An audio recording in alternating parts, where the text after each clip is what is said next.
रितेश, तुम स्कूल जाओगे या नहीं? मां की आवाज सुनकर रितेश ने गुस्से में कहा, नहीं, मैं स्कूल नहीं जाऊंगा। शारदा जी को बहुत गुस्सा आया, लेकिन अपने गुस्से को कंट्रोल करके उन्होंने कहा, बेटा स्कूल नहीं जाओगे तो बड़े होकर क्या बनोगे? क्या मेरी तरह मेहनत मजदूरी करोगे? हाँ मां, मैं अभी से काम करना चाहता हूं। आपको काम करता देख मुझे बहुत दुख होता है। रितेश की आंखें नम थीं। यह सुनकर शारदा जी की भी आंखें नम हो चली थीं। पहले पति की बीमारी से जूझती रही, कभी किसी अस्पताल में दिखाया, कभी किसी में, बाद में पता लगा कि दोनों किडनी फेल हो चुकी है। 1 साल पहले वे चल बसे।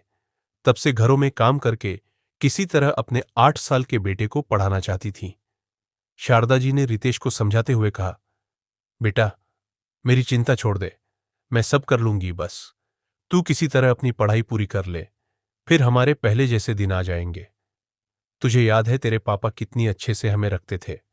उनके बीमार पड़ते ही सब कुछ बिक गया। अब तो बस ये मकान ही बाकी है। इसे बचाए रखना है तो मुझे तो काम करना ही पड़ेगा, नहीं तो हम सड़क पर आ जाएंगे। रितेश बोला, मां इस समय हमें पैसों की जरूरत है।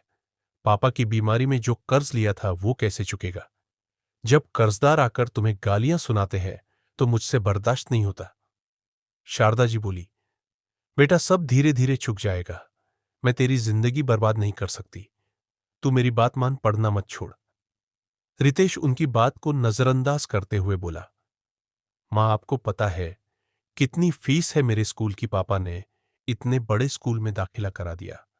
वहां की फीस में आपकी आधे महीने की कमाई चली जाती है। कर्ज कैसे उतरेगा? शारदा जी भी मन ही मन यह बात समझती थी। उनकी हैसियत नहीं थी अब उस स्कूल में पढ़ाने की, लेकिन उन्हें याद है उनके पति ने कैसे भाग दौड़ करके रितेश का एडमिशन करवाया था। उनका सपना था कि रितेश पढ़ लिख कर बड़ा आदमी बन जाए। जब तक राजेश जी जिंदा थे, शारदा जी को कभी किसी बात की कमी नहीं होने दी। घर में हमेशा पार्टियां होती रहती थीं। कभी कोई मेहमान, कभी कोई, हमेशा आते रहते थे। उनके स्वागत सत्कार में शारदा जी को बहुत खुशी मिलती थी। ऐसा लगता था जैसे वो एक बड़े से परिवार के साथ रहती है। सब लोग उनका हालचाल पूछते। लेकिन जब से राजेश जी बीमार हुए, धीरे धीरे सबने किनारा कर लिया। जहां तक कि जब राजेश जी ने प्राण छोड़े, वहां शारदा जी और रितेश के अलावा कोई नहीं था। एम्बुलेंस घर आई तब कुछ पड़ोसियों ने मदद की और उनका अंतिम संस्कार किया। उस दिन से आज तक उनका एक भी करीबी रिश्तेदार उनसे मिलने नहीं आया।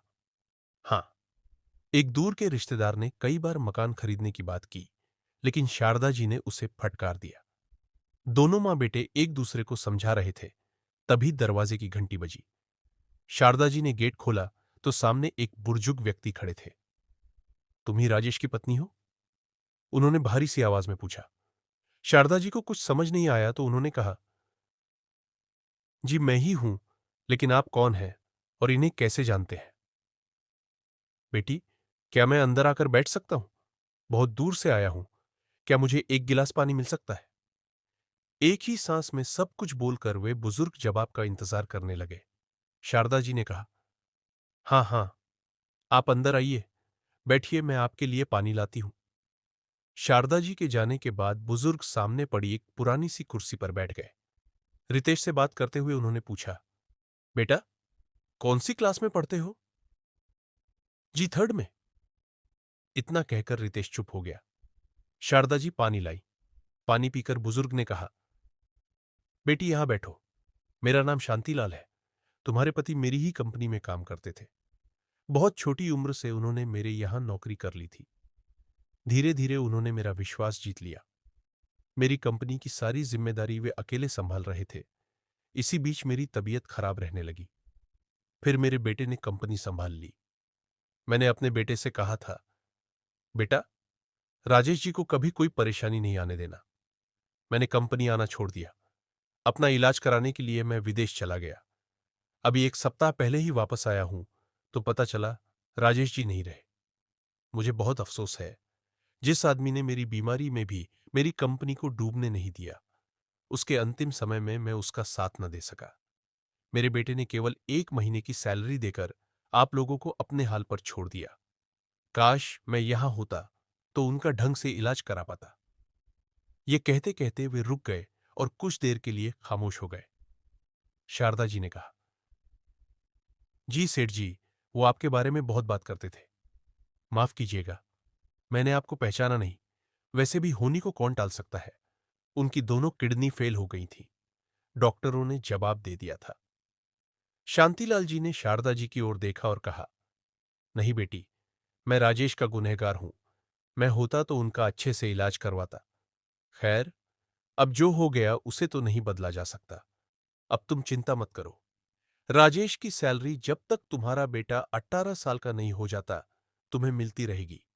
कल मैं रहूं या न रहूं, सैलरी तुम्हारे खाते में आती रहेगी। अपने बेटे को खूब पढ़ाओ। राजेश के सारे काम तुम पूरे करो। यह सुनकर शारदा जी रोने लगी। रितेश की आंखों से भी आंसू बह रहे थे। शारदा जी ने कहा, सेठ जी, आपकी बहुत मेहरबानी। भला कौन ये सब करता है। मरते समय भी उन्होंने कहा था, काश सेठ जी होते तो मेरा ध्यान रखते। लेकिन उन्हें क्या पता था, उनके सेठ जी उनके जाने के बाद भी उनका ख्याल रख रहे हैं। शांतिलाल जी बिना कुछ बोले चल दिए। जाते जाते उन्होंने कहा, बेटा, पढ़ लिख कर अपने पिता जैसा बनना, जिनकी कमी हम आज भी महसूस करते हैं। उनके जाने के बाद रितेश अपनी मां से लिपट गया। मां, मैं खूब पढ़ूंगा, कल से स्कूल जाऊंगा। अगले दिन ही शारदा जी के अकाउंट में सैलरी आ गई। इसी तरह कई महीने बीत गए।